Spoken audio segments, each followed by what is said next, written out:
प्यारे दोस्तों, मुफ्ती सलमान अजहरी साहब को लेकर एक बहुत अच्छी खबर निकल कर सामने आ रही है और वो ये खबर है मुफ्ती सलमान अजहरी साहब के सपोर्ट में असदुद्दीन ओवैसी की पार्टी AIMIM खुलकर मैदान में आ गई है और बहुत बड़ा ऐलान कर दिया है। एक खत भेज मुख्यमंत्री गुजरात को, गृह मंत्री, राष्ट्रपति को। इस खत में खुलकर चेतावनी दी गई है मुफ्ती सलमान अजहरी साहब को अगर जुमा से पहले नहीं किया गया रिहा तो मुफ्ती सलमान अजहरी साहब के सपोर्ट में AIMI के कार्यकर्ता जेल भरो आंदोलन करेंगे और अपनी गिरफ्तारी देंगे और इनके अलावा तमाम मुसलमान रोड पर निकलकर जेल भरो आंदोलन के तहत गिरफ्तारी देंगे। दोस्तों, ये खत आप पढ़ सकते हैं। इस खत में इन तमाम चीज़ों का जिक्र है जो मुफ्ती सलमान अजहरी साहब के साथ हुआ है, यानी इनको एंगल तरीके से गिरफ्तार करना और एक शेर पढ़ने की बिना पर गिरफ्तार करना, इन तमाम चीज़ों का जिक्र है इस खत में। और इस पर असदुद्दीन ओवैसी और बड़े बड़े कार्यकर्ता के साइन हैं। और इनके अलावा विनय दुबई ने एक बहुत बड़ा ऐलान कर दिया है। विनय दुबई ने ट्विटर पर ऐलान किया है, 15 दिन में मुफ्ती साहब कानूनी प्रक्रिया से जेल से छूटेंगे। मैं मुफ्ती साहब के लिए संवैधानिक तरीके से उनकी अदालती कानूनी सहायता उपलब्ध करने के लिए मुंबई से मेरी लीगल टीम गुजरात भेज रहा हूँ। इसके अलावा एक और अच्छी खबर निकल कर आ रही है। सुप्रीम कोर्ट के वकील ये मुफ्ती सलमान अजहरी साहब को जल्द रिहा कराने की बात कर रहे हैं। चलिए ये वकील क्या कह रहे हैं, सुनते हैं। जो अजहरी साहब हैं उनको उनकी बेल आएगी, हम एक दिन में बेल करा देंगे। पर जो सेक्शंस अभी लगाए गए हैं उन सेक्शंस के बारे में आप लोगों के माध्यम से बोल रहा हूँ, उनको एक दिन में बेल मिल जाएगी। वो बहुत बड़ा मैटर नहीं है। पकड़े CBI पकड़े, ED पकड़े, उससे हमारा मतलब नहीं है। IPC के सेक्शंस में जो धाराएं लगाई गई उसके आधार पर उनकी बेल हो जाएगी। मुफ्ती अजहरी मैं उनको एक दिन में बेल करा दूंगा। जो एक दिन में वो भारत देश में जिस भी जेल में होंगे वहाँ से वो एक दिन में रिहा हो जाएंगे।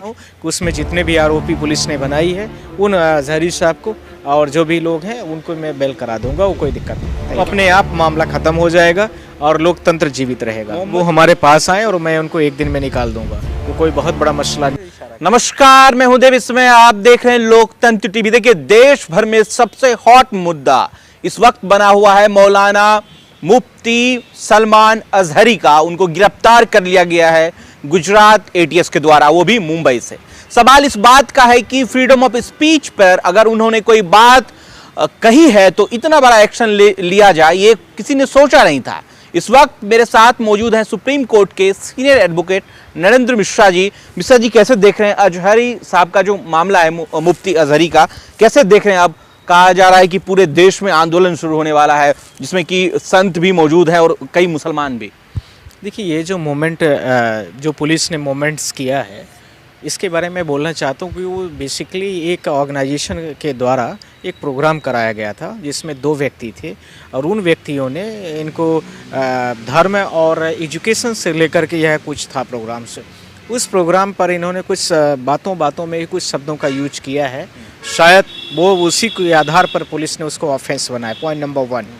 पॉइंट नंबर 2, पुलिस ने इसके साथ में जिन लोगों ने इस प्रोग्राम को ऑर्गेनाइज किया उनके ऊपर FIR दर्ज कर लिया।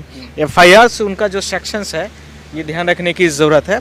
153, 502, 188, 144 IPC के अंदर में पुलिस स्टेशन जो जूनागढ़ डिस्ट्रिक्ट में आता है, जो जूनागढ़ पुलिस जा करके इसको डिटेन करती है मुंबई से गिरफ्तार कर, करेक्ट, वही डिटेन कर रही है। तो मुंबई से इसको डिटेन किया जाता है और इसके साथ में जो ये पुलिस ने FIR लॉन्च किया है ये तो बहुत बड़े कंजाइबल ऑफेंस नहीं थे, पर इसके साथ में जब उनको मौलाना साहब को जब जैसे ही अपराधी को आरोपी बना दिया गया पुलिस के द्वारा, तो उसके आधार पर पुलिस ने उनको बहुत बड़े लेवल पर जैसे ही ये चीज़ें पूरे भारत देश में फैली तो वहाँ गुजरात के उस पुलिस स्टेशन पर एक बड़े लेवल पर लोगों का जुमड़ा आना शुरू हुआ, जो कि उस समय पर जूनागढ़ में जब प्रोग्राम कराया गया था उसी से संबंधित लोग थे। जो शिक्षा और धर्म को लेकर के जो उन्होंने कुछ बातें कही थी उसी पर आधारित यह मुद्दा था। जैसे वहाँ पर लोग आए तो पुलिस ने उनके ऊपर लाठीचार्ज किया, उनके ऊपर FIRs किया और बहुत तरह के और भी सेक्शंस कंजाबल, नॉन कंजाबल्स और कंजाबल्स दोनों तरह के ऑफेंस के आधार पर, जिसमें 10 साल से ऊपर तक की सजाओं के आधार पर कई सारे सेक्शंस का उन्होंने पुलिस ने एलिगेट करे लगे हैं। उसमें 6 सेक्शंस वहां पर लगाए गए हैं और 4 सेक्शन से पहले लगाए गए थे। अब वो 6 सेक्शंस कौन कौन से हैं मैं आपके माध्यम से बोल देना चाहता हूँ 332 यानी 332 आईपीसी का, उसमें 3 इयर्स का इम्प्रिजमेंट है। इसके साथ में 333 इसका मतलब हो गया कि 333, इसमें 10 ईयर से ऊपर का कन्विक्शन है। इसके साथ में 341 है और 356 है, और इसके साथ में 336, 341, 353 का मतलब हो गया 353, जिसके आधार पर यह होता है कि प्रशासनिक कार्यों में अवरोध उत्पन्न करना। और इसके साथ में 341 भी है, इसी के साथ में 336 भी है। तो ये तो सिंपल है। तो ये इसके सबसे इसमें जो कंजाइवल्स ऑफेंस है, सबसे जो बड़ा जो मतलब उसमें केस है वो है 333 का। इसका मतलब होता है किसी के साथ में आपने बहुत बड़े तरीके से ब्रूटल मारपीट किया है और इसके साथ में ये सारी चीज़ें हुई हैं। तो ये जो लोग वहाँ पर प्रदर्शन कर रहे थे उनके ऊपर, एक बड़ी भीड़ के ऊपर इस तरह का एफआईआर लॉन्च किया गया है।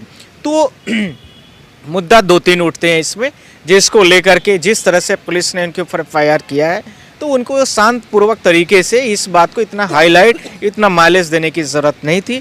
इन्होंने पूरी भारत देश को हिंदू मुस्लिम करने की गुजरात में और मुंबई में और मीडिया में हाईलाइट करने के लिए कोशिश की गई है, पॉइंट नंबर 1। सेकंड, उन्होंने इतना बड़ा शब्द नहीं यूज किया है, जो जहाँ तक मैंने मीडियाज़ के माध्यम से सुना है उसके आधार पर उन्होंने बातों में ही बोलते बोलते कई बार आदमी बोल जाता है।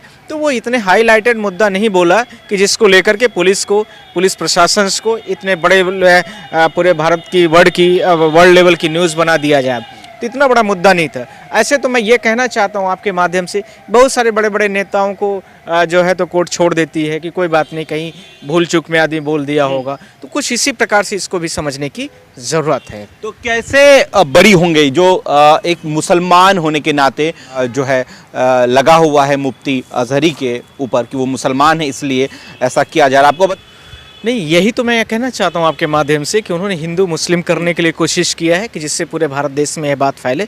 जिस भी सांसद का आपने नाम बोला है, उस सांसद ने कभी बेरोजगारी, महंगाई, इन सब मुद्दों पर कभी नहीं ट्वीट किया होगा। आज तक का उठा के आप देख लीजिए, जब भी वो बात करेंगे इन्हीं सारी चीज़ों पर आधारित बेबुनियाद बातें करेंगे, तो ये सारी चीज़ें उसमें उठ के सामने आ रही हैं। कैसे सर ये इन तमाम जो धाराएं लगी उनसे बरी कैसे होंगी? ये मैं आपके माध्यम से, लोकतंत्र टीवी के माध्यम से मैं बोलना चाहता हूँ कि वो हमारे पास आए और मैं उनको एक दिन में निकाल दूंगा। वो कोई बहुत बड़ा मसला नहीं है। और जिस तरह से बीजेपी से लड़ेंगे आप? नहीं, बीजेपी से मतलब नहीं हो, तो पुलिस प्रोसिक्यूशन का प्रोसेस होता है, उसके आधार पर वो निकल जाएंगे, जिससे पूरे भारत देश में बहुत बड़े लेवल पर जो हिंदू मुस्लिम होने की स्थिति बन रही है वो अपने आप मामला खत्म हो जाएगा और लोकतंत्र जीवित रहेगा। मोहम्मद मुफ्ती अजहरी को रिहा करेंगे आप? मोहम्मद मुफ्ती अजहरी से मतलब भारत देश के संविधान में रहने वाले हर व्यक्ति के पास एक कानूनी अधिकार होता है कि वो किसी भी अपने वकील से मिले और संबंधित व्यक्ति से बातचीत करे। जो उसको जानकारी चाहिए वो उसके लिए कोर्ट के माध्यम से, अथवा फ्री लीगल एड सर्विसेज होती है कोर्ट में, अथवा इसके अलावा किसी भी तरीके से वो किसी भी वकील से अपने मिल सकता है। तो वो यदि वो मेरे पास आएगा तो मैं उसको उसकी मेल करा दूंगा। वो कोई बहुत बड़ा मसला नहीं। सुधांशु त्रिवेदी ने ट्वीट करके किया, जिसके बाद ये पूरा कारवां जो हो आगे बढ़ा है। नहीं, वो ठीक है, उन्होंने क्या किया क्या नहीं, हमारे पास तो ऐसे बहुत सारी केसेस आती रहती है, कोई बहुत बड़ा मसला नहीं है। वो जब हमारे पास आएंगे और मैं उसमें जिस तरह से मैं उनके सेक्शंस को देख लिया हूँ, वो हमारे लिए बेल कराना कोई बड़ी बात नहीं है, वो आराम से हो जाएगा। बिदुरी साहब ने भरी संसद में कई तरह की बातें कहीं, कटुआ न जाने और भी क्या क्या बातें कहीं, क्या उन पर कार्रवाई नहीं होगी और अजहरी साहब पे कार्रवाई होगी? मैं आपसे यही कहना चाहता हूं कि इस तरह के शब्दों का यूज जो करते हैं लोग, इसको पुलिस को प्रॉपर तरीके से फेयर इन्वेस्टिगेशन करके इन पर कार्रवाई, ऐसे शब्दों के आधार पर कोई भी शब्द बोलता है उस पर होनी चाहिए। पर यदि इस तरह से नहीं किया गया तो यह कहीं ना कहीं इस चीज़ को ध्यान रखने की ज़रूरत है कि फिर तो भारत देश में पुलिस प्रशासन, जुडिशरी, सब पे अपने आप में प्रश्न होगा। तो यह किसी जाति स्पेसिफिक को लेकर के इस तरह के प्रश्न नहीं होने चाहिए।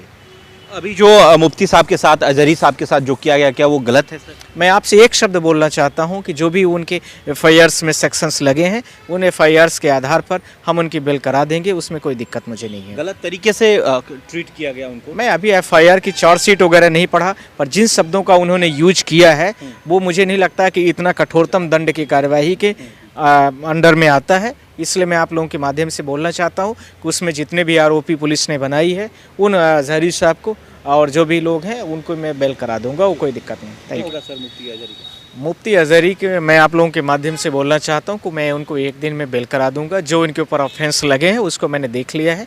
उस ऑफेंस के आधार पर मैं आपसे बोलना चाहता हूं कि एक दिन में वो भारत देश में जिस भी जेल में होंगे वहां से वो एक दिन में रिहा हो जाएंगे। पूरे भारत देश के लोग उनको देखेंगे। रिहा का मतलब यहाँ ध्यान रखना, जमानत की मैं बात कर रहा हूँ। इस तरह के में बहुत सारे ऑफेंसेस, बड़े बड़े केसेस सुप्रीम कोर्ट में हम लोगों के पास आती रहती हैं और कहीं की भी हो सकती है देश की, और इससे जघन्य अपराध की। इसमें तो कुछ ऐसा बहुत बड़ा मुद्दा नहीं है जो कि मतलब उसका बेल न कराया जा सके। गुजरात एटीएस ने पकड़ा है सर। गुजरात एटीएस से मतलब नहीं है। सबके लिए सेक्शन आईपीसी के समान होते हैं। जो सेक्शंस लगे होते हैं, सेक्शंस के आधार पर मैंने बात किया है। वो एटीएस पकड़े, सीबीआई पकड़े, ईडी पकड़े, उससे हमारा मतलब नहीं है। हमारा मतलब जो है सीधा straight forward, come to the point है। आईपीसी के सेक्शंस में जो धाराएं लगाई गई उसके आधार पर उनकी बेल हो जाएगी। गलत हुआ है जिस मुफ्ती अजहरी के जिस तरह से अभी मुझे नहीं लगता है कि इतने बड़े लेवल पर उनको कन्विक्टेड करना चाहिए पुलिस को।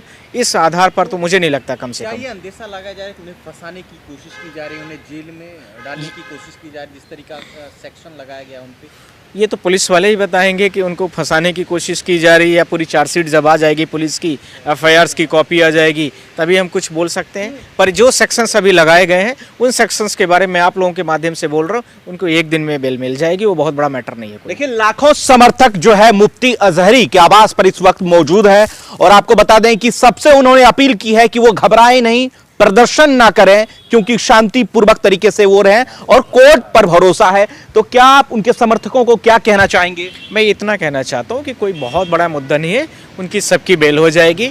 और पुलिस जो है तो जो चार्जशीट बनाती है उसमें बहुत सारी चीज़ों को कंप्रोमाइज़ करे कि जिससे भारत देश में बड़े लेवल पर, व्यापक लेवल पर इस तरह से मूवमेंट ना हो। हिंदू मुस्लिम बात नहीं फैलाने की ज़रूरत है।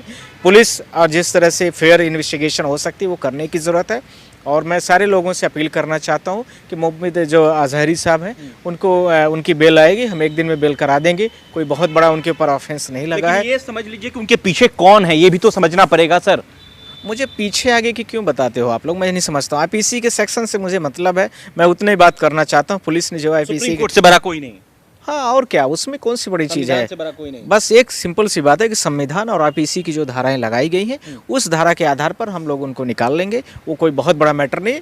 हम उनके जो समर्थक हैं, उनके फॉलोअर्स हैं, उनको अपील करना चाहता हूँ, निवेदन करना चाहता हूँ कि वो इतना बड़ा मुद्दा नहीं है। आप लोग आइए, आपकी बेल हो जाएगी और आराम से आप लोग शांतिपूर्ण तरीके से भारत देश में रहिए। बहुत बहुत शुक्रिया। दरअसल अगर वीडियो आप सोशल मीडिया पे देख रहे हैं तो कमेंट कर अपनी प्रतिक्रिया जरूर दीजिएगा।